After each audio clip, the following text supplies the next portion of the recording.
Stock home میں Ankara کے سفارت خانے کے باہر احتجاج کے دوران قرآن پاک کو نظر آتش کرنے کے بعد ترک صدر رجب طیب اردوان نے سویڈن کو خبردار کیا کہ وہ نیٹو میں شمولیت کے لیے اس کی حمایت کی توقع نہ رکھے۔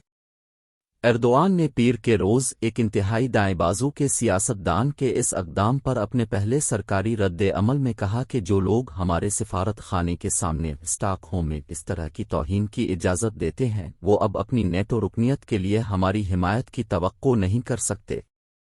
ہفتے کے آخر میں جسے سویڈش پولیس نے منظور کیا تھا، ترکی اور ہنگری نیٹو کے واحد رکن ہیں جنہوں نے روس کے یوکرین پر حملے کے جواب میں فوجی عدم اتحاد کی روایت کو توڑنے کے لیے نارڈک پڑوسیوں کے تاریخی فیصلے کی توثیق نہیں کی۔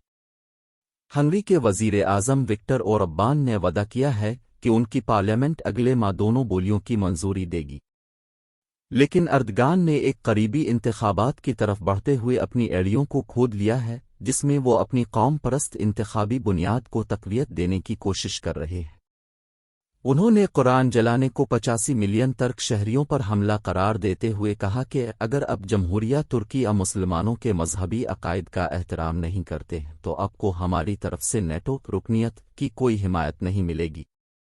سویڈن نے اردگان کے ریمارکس پر انتہائی احتیاط کے ساتھ رد عمل کا اظہار کیا۔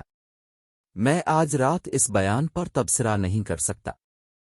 سب سے پہلے میں یہ سمجھنا چاہتا ہوں کہ کیا کہا گیا تھا، وزیر خارجہ ٹوبیاس بلسٹروم نے سویڈن کی ٹی نیوز ایجنسی کو بتایا۔ سویڈن کے رہنماؤں نے پولینڈ کے اقدامات کی مذمت کی لیکن اپنے ملک کی آزادی اظہار کی وسیع تعریف کا دفاع کیا۔ وزیر اعظم الف کرسٹرسن نے ہفتے کے روز ٹویٹ کیا، میں ان تمام مسلمانوں کے لیے اپنی ہمدردی کا اظہار کرنا چاہتا ہوں جو آج اسٹاک ہوم میں جو کچھ ہوا اس سے ناراض ہے۔ اردگان پہلے ہی سخت شرائط کا ایک سلسلہ ترتیب دے چکے ہیں جن میں سویڈن سے درجنوں کرد مشتبہ افراد کو حوالے کرنے کا مطالبہ شامل ہے جن پر انقرہ تو دہشت گردی 2016 کی ناکام بغاوت میں ملوث ہونے کا الزام لگاتا ہے۔ انقرہ کے اعلیٰ وزراء کے دوروں کے ساتھ سویڈن کی ترکی کی صحبت آگے بڑھ رہی ہے۔ اسٹاک ہوم نے ایک آئینی ترمیم بھی نافذ کی ہے جس سے انقرہ کی طرف سے مطالبہ کردہ انسداد دہشت گردی کے سخت قوانین کو منظور کرنا ممکن ہو جائے گا۔ لیکن معاملات اس وقت تلخ ہو گئے جب اس ماہ کے شروع میں ایک چھوٹے کرد گروپ نے اسٹاک ہوم کے سٹی ہال کے باہر اردگان کا پتلا لٹکا دیا۔